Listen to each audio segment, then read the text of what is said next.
Welcome to Kenton's videos. Enjoy the video. Use 1 cup fresh strawberries, hulled and halved. Add 2 scoops vanilla ice cream. Pour 1/2 cup cold milk. Choose ripe berries for sweetness and firm texture.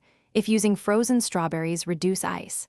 Measure 1 tablespoon sugar or 2 teaspoons honey to taste, and 1/2 teaspoon vanilla extract for depth. Chill glassware in the freezer for 10 minutes to keep drink cold longer. Prepare a tall 12-ounce glass and a straw. Have a spoon ready for thick shakes or mix-ins like chocolate chips. Put strawberries, 2 scoops ice cream, and 1/2 cup milk into a blender. Add 1 tablespoon sugar and 1/2 teaspoon vanilla if desired. Start on low speed to break up solids, then increase to medium. Blend on medium for 30 seconds until smooth. Stop and scrape down the sides with a spatula if bits remain. Test consistency with a spoon. For a thinner shake, add 2 tablespoons more milk. For thicker texture, add 1/2 cup ice or an extra scoop of ice cream, then pulse briefly.